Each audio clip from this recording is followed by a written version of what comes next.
Hey, everybody, welcome back to another exciting edition of World Cup DFS picks. I'm your host, Nolan Kelly, here with the man behind the projections, Jovanni Vidal. What's going on, buddy?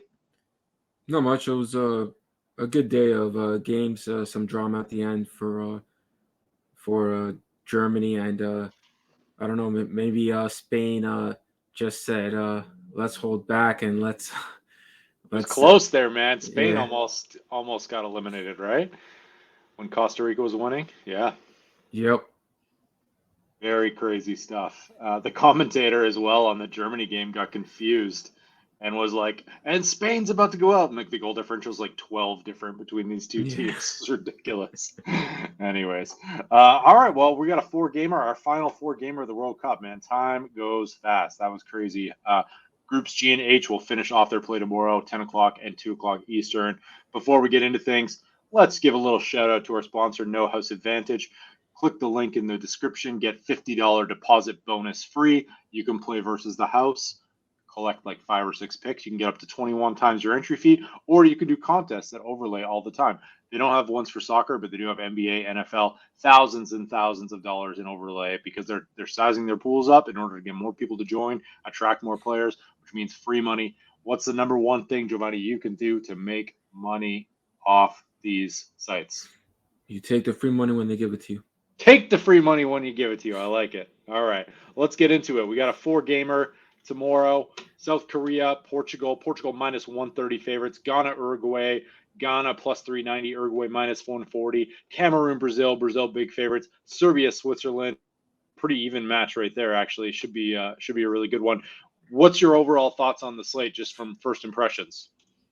I think we're gonna get some pretty heavy stacking for Brazil and Portugal, just because I expect that they're gonna like do full lineup rotations. Um, they already advanced, right? Both of them. So Correct. yeah, so I don't think there's any need for them to like risk any players getting injured. Maybe Portugal brings in Ronaldo because he's still salty about that goal not being credited to him, but we'll see. Everything goes out, and I think there's going to be some heavy people going pretty heavy on like Uruguay and even like Serbia, but I don't know how much I'm going to get to it. Yeah, makes sense. Makes sense. All right. Well, let's just first off, before we get into this first game, I think we'll preview South Korea first. Or actually, sorry. Let's. What have we got first on this agenda here? South Korea, Portugal, Ghana, Uruguay. Right. So Group H is kicking off first. So we have Portugal with 6 points. South Korea facing off against Portugal with nothing to play for. They need a win or they are out. Both Uruguay and South Korea need wins or they are out. Of course, Uruguay can beat Ghana as well and has a little bit more control over their destiny.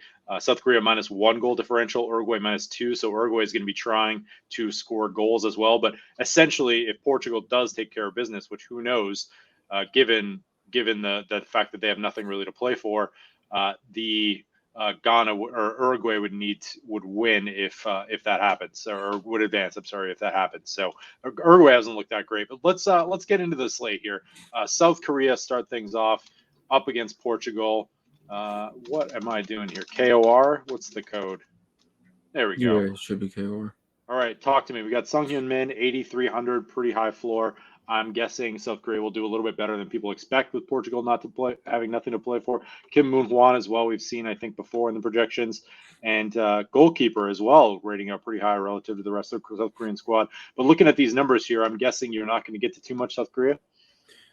No, just because I think pretty highly of the even the second squad of Portugal, and it the thing with Heung-min Son is, of course, he has the floor, but I think he still needs a some kind of goal contribution to really pay off the asking price. You're going to see throughout that there's a lot of people within that price range that are going to grade around the same or a little bit better, even with like a lower sub 8K price tag. Um, Again, I have no issues of this would be, I guess, the third slate in a row with Korea on it, where the left back Kim Moon Hwan, I I have no issues with him because again, it doesn't matter if they're pushing up on offense or if they're playing defense. He scores either way. 1 tackles, drawn fouls, interceptions, and also a little bit of open play crossing volume. Kim Jin-soo, I believe, is more active offensively from the wingback spot on that side, which would kind of make sense with Hyunmin Son being on that side too. So you want to get it closer to him because he is your best playmaker offensively. GPP, you can take some shots on Gyo Sung Chu. I don't know if that's said right, but 7,500 though. Yowza. right. So that's why I said GPP. Pay up to get he. To me, he still needs at least 1 goal, so he'll need multiple goal contributions to pay it off. When we get to Brazil, you're going to see price tags around that same amount. So overall, yeah, I am off of Korea. Son in cash games, all right. I'm not going to go to it in a GPP. He still needs goal contribution for that to help that floor. And then one off Kim Moon-hwan is about all I get to. Makes sense. We're going to see a very different Portugal side in this one as well. They lined up with, I think, a 4-3-1-2 or something last time, or a 4-2-1-2 with João Felix and Ronaldo up front, Bruno Fernandes playing like a central attacking role. And none of those guys are probably going to even play. If they do, it won't be for very, very much. Rafael Leo, 8,900. Andre Silva, Matthew Nunez. Probably not going to see too much action from these guys the rest of the way. And I would say as well, make sure you're checking lineups for this one too. But what are we doing here? Again, I think from a talent standpoint, these guys are extremely good. Leao is a top player, if definitely in the world, but might even be the top player in Serie A with AC Milan. I expect him to take a good amount of crossing volume, or if he does split it with any of the wing backs, I doubt Dalot gets any, but any of the other wing backs, I think Leao still gets the majority, if not the indirect, at least direct chances, because he's very accurate with the deliveries. So I do like him. I don't mind the price. It will keep his low, so you don't need that many shares of him. I would say he's still going to fall like under 30% because his price tag and I'm not worried about him being benched. Andre Silva, I really like up top. He is from RB, like if I'm not mistaken, he's on that team. Really a really good goal hunter. He should be on the penalties without Bruno Fernandes or Ronaldo on the field, and his shot volume for club and the limited runs he had for country, he puts up over 3 shots. He's a good on target. He has a good on target percentage. So for him, for goal hunting, I do like him. And any of these two, even as a pair, it's going to be costly, but as a pair, it's also going to be some heavy leverage in GPP for options. Makes sense to me. Rafael Leo, 6 goals as well in Serie A. I think he is tied for 6th for AC Milan. So definitely, no slouch there as well. So I kind of like that play, and I'm guessing a ton of people probably won't have heard of him too much. Probably going to get some run, but let's move it on here. Ghana versus Uruguay. Both teams in kind of like semi-must-win situations. So I guess Ghana could play for a draw here. Let's go to the Ghana side first.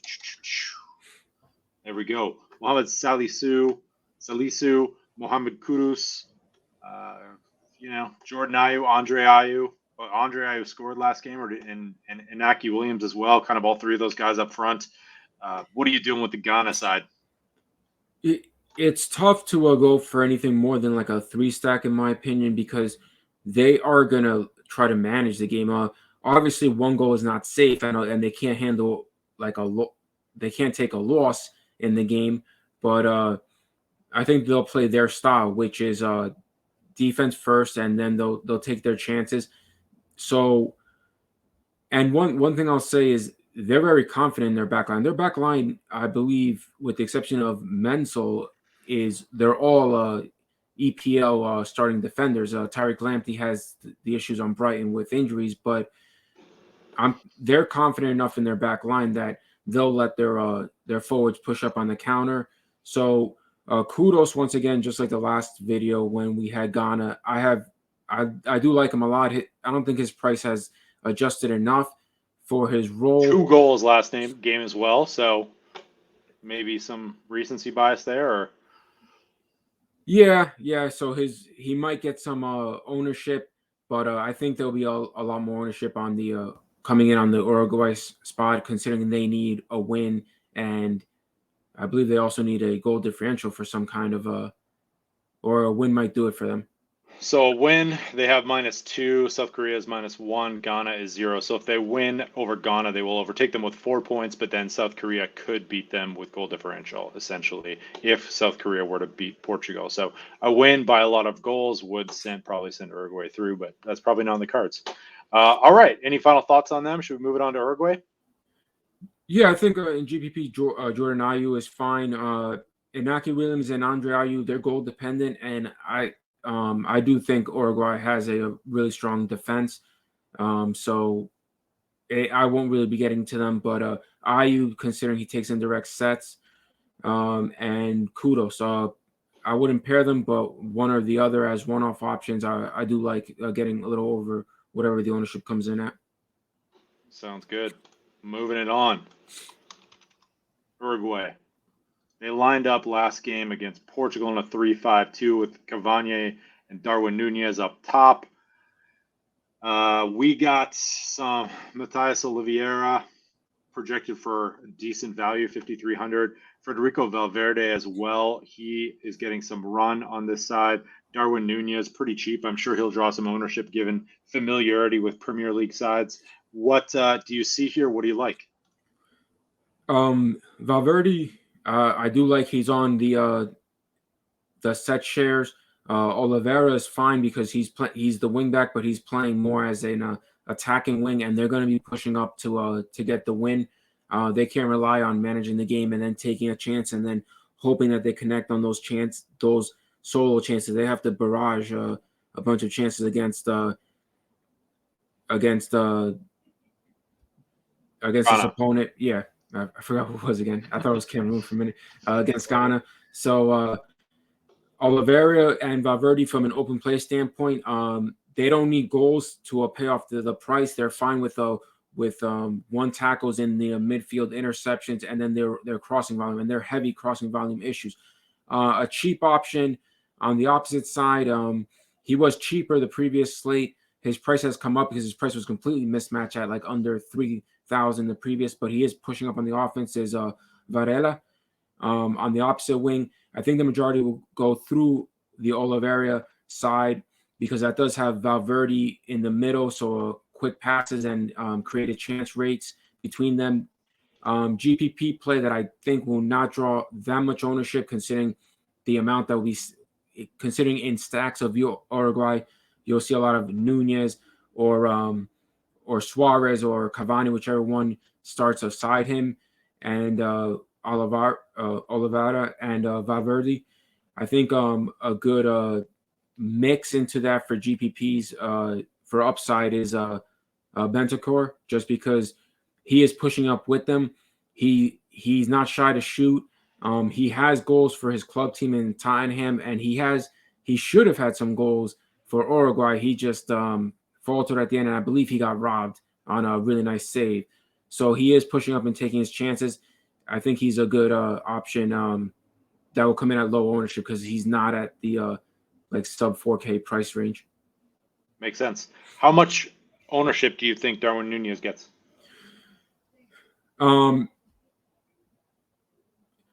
Nunez, I think, will stay.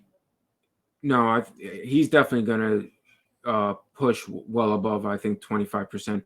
They're favorites on the money line. He's under 7K, I believe. Yeah, he's 67. Yeah, so there's no way he doesn't come in on DraftKings at least. There's no way he comes in under 25%. Makes sense. He was subbed off in the 70th minute last game, but Uruguay searching for some offense here. They just have not looked good so far. Moving it on here.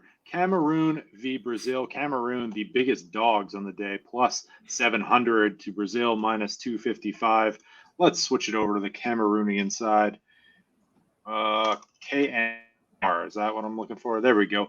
Pierre Koundé. I don't think we covered this one last time. It was one of the ones we missed for Thanksgiving. Brian Mbueno, Collins Fye, and then they played in the early slate as well. So this is our first time covering Cameroon. I don't know too much about this side other than a couple familiar names, but what looks like we get some decent value here in the midfield and the forward spot possibly could pay off if Brazil takes their foot off the gas, right?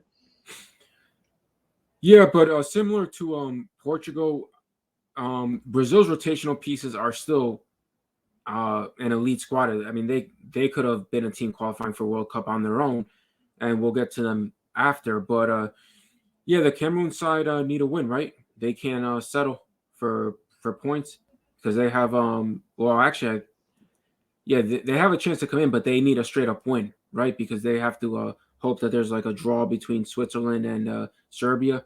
Yeah. Okay. That let me take a look here. So Yeah, Brazil, just yeah. So Cameroon would need to win, and then goal differential would need a draw with Switzerland. I do not know if they won 1-0 or won by 1 goal. They would go through on goals 4, I believe. So it's possible. Yeah, so I think that they'll push up. To which case, Krupe Moding from Bayern Munich is he's definitely a big target up front. If he can get on the end of a lot of those connections, it's just a matter of how many connections there or delivery attempts there is going to be. If you're in a GPP, a few chances on him. His price tag's not that favorable, and I think he would come in at sub 5% ownership. So a couple of shares could pay off. I'm personally not on it. The only pieces from the Cameroon side I think makes sense given their offensive push would be Pierre Koundé, who I believe if he's not going to take on his side some indirect sets, at least open play crossing volume and some drawn fouls could help him out. And he's cheap enough. Or Brian Mbueno, who is proven to take some set shares, indirect and some direct, and he does have a nice drawn foul rate, and he's not shy to shoot. So perfect. You have that upside chasing of a goal. Two of those guys too seem like very good values relative to the rest of this team. Also, apologies, I have a very hungry cat outside just meowing, so I'm sure you can hear that in the background. It's not going to get any better, folks. I'm sorry. I'm going to get dinner right after this. All right, let's move it on to the Brazilian side. Alex Telles, that's what I remember from FIFA 15. That's how they used to say his name. Alex Telles. Gabriel Jesus looks like he's probably going to get the start. Hasn't played much so far, if at all, I don't think. Dani Alves, Anthony. Some familiar names here, some pretty good names, not the usual squad we're used to. How are you going to attack this? And I guess how confident are you in this as a starting lineup? I'm pretty confident in Gabriel Jesus because what would be aside chasing a golden boot, what would be the reason to risk Richarlison getting injured when you already have Neymar out and he's supposed to be back for the elimination stage, but you don't know if how ready he's going to be going into the elimination stage. Why would you risk injuring Richarlison or Rafinha or Lucas Paqueta? I know you have obviously more than competent subs off the bench, but I don't think. I mean, to me, I wouldn't do it. Obviously, you stick around your starting lineups. It could be like France that was gonna start and then didn't start and then put them on. But I'm gonna go with this lineup for now, which offers a lot of good value in my opinion. Gabriel Jesus, there's no reason he sits off the pedal and tries to go for his goal scoring or and that's chances because that's kind of like what I think Brazil's going to do here is like all these guys want to play. They want to be in the first team squad, so they're probably not going to be taking their foot off the gas, right? They're all excellent players. Like the depth on this squad is just absolutely insane. And right, they want to make a case. Yeah, exactly. So I think maybe it's possible that Brazil might get some lower ownership because of that. But the problem I have here is there's just so many good plays, right? Yeah, and it's really hard to tell who's going to be on the set shares. I personally think it's going to be split between the sides. Like you could see Anthony on the right side if you're facing the pitch, and then you could see a mix of Alex Telles or Gabriel Martinelli on the other side, because they've done it for their clubs, and they don't have anybody or who better to take it than Martinelli, Telles, or Anthony. And Rodrigo, affordable enough that you can get a bunch of them in too, right? right? That's the thing. So I mean, to me, it would be similar to what Germany was today. They're all priced around the 7K mark, or between 7 and 8K. So I would say three or four if you want to include one of the defenders, Alves, or who could be on indirect sets. Again, they haven't all ran together with this kind of lineup before, but Alves or Alex Telles with one of Anthony, Martinelli, or Gabriel Jesus, and I think Gabriel Jesus would be taking the penalties, despite Fabinho being in there. I know that when Salah's not in Liverpool, Fabinho takes the penalties, but I don't see why Gabriel Jesus wouldn't have his opportunities to take the penalties should they draw one. Cool. GPP play, I like mixing in some Bruno Guimaraes as well. Really good in form. Pay up to be contrarian spot. Yeah, because he's not gonna be the one of the first jumping in on the offense, but at least he's gonna get on the counters. He'll get a lot of interception opportunities, and he's a really good long ball. He has an accurate long ball when he delivers, so there is some assist upside. But main focus would be Gabriel, one of Anthony or Montanelli. Alex Telles, I really like. He has the defensive metrics and the offense. We all know he's really capable on the offense, and he'll deliver regardless of whether there's someone there or not. So that just adds DraftKings points, at least with the crossing volume. Cool. Makes sense. I like it.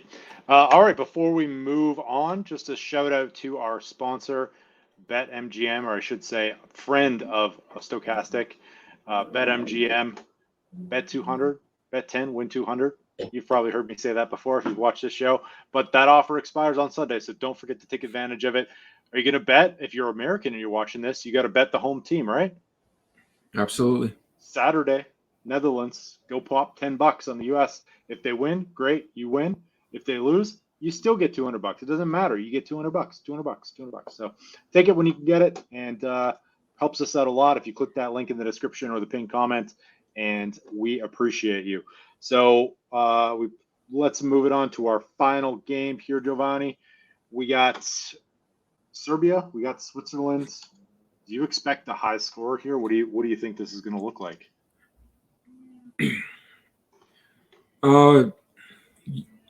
Serbia's defense is what I thought it was before this tournament started. Like they completely destroyed their opportunity to just see this game out. Well, when they let what's their team again? It was Cameroon. Yeah, Cameroon. They let back in, and when they were up 3-1 with I think 15 minutes left in the game, they let them score 2.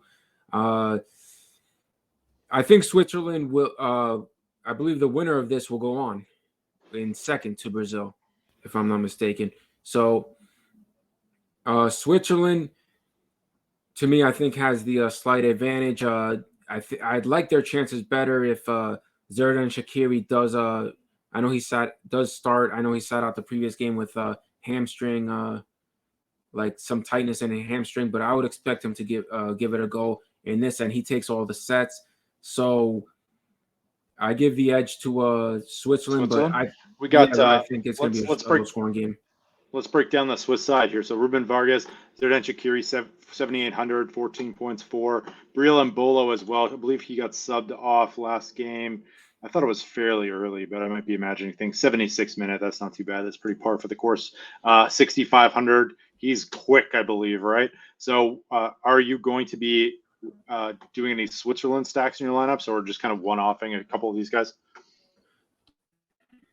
Yeah, I'm okay with 2-man if it's Shaqiri and Mbola, or GPP one of Shaqiri or Mbola with Widmer, because Widmer he's consistently doing well from defense, even against Brazil, from defense, and he does play out well in the open play metrics, crossing volume, shot assists.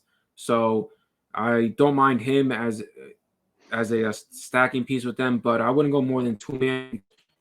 Again, how are you going to fit them with Brazil and Portugal? And I'm big on like a 3-man of Brazil, and if not a 2, maybe even a 3 from the Portugal side. So a 1-off, I'm fine with Switzerland, but 2-man will be getting you pretty leveraged. There's nobody that's going to just straight up ignore Uruguay. Right. Serbia. Dusan Tadic, star for Ajax. Alexander Mitrovic, just like the best one-off EPL play, goal hunter. Love rostering in him. Some solid attacking options up front for Serbia here. Doesn't look like we have them predicted all that well, though I would assume Dusan Tadic has a pretty solid floor to go along with some upside. How attacking, and will you have any Alexander Mitrovic? Very few, if because of name recognition, if he happens to come in at like 10-12%, I will still be underneath that. Just because I think the Switzerland defense is that good, and Mitrovic is not cheap, so you can go, I think, to Embolo on the opposite side for goal hunting. You can go to a number of options from Brazil for goal hunting at just a little bit more. It's not like you're paying for Portugal and Brazil side. You're not paying the 9.5 and plus $1,000 like you were when the regular starters were there.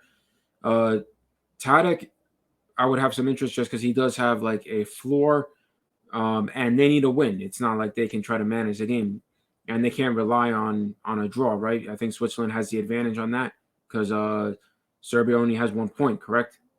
That is correct. Yeah, so they need a win. So from the open play volume, I think Tadic would make sense.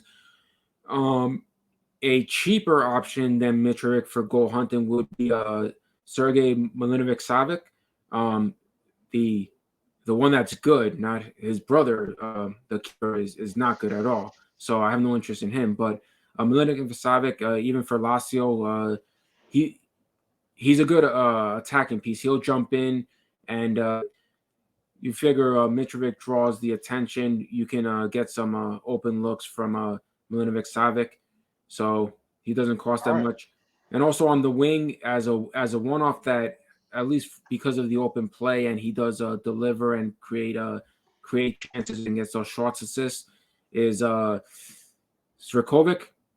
I believe he got an assist or something also in one of his 2 games. I'm not sure if it was 1 assist or 2 assists, but he's there in the open play. So and they're not cheap. I mean, they are cheap. So I would avoid the more expensive options. A one-off from Milinovic-Savic, Skorovic, or Filip Kostic, just from open play volume, would make sense. Again, you won't need a heavy amount of it because I doubt they draw any ownership.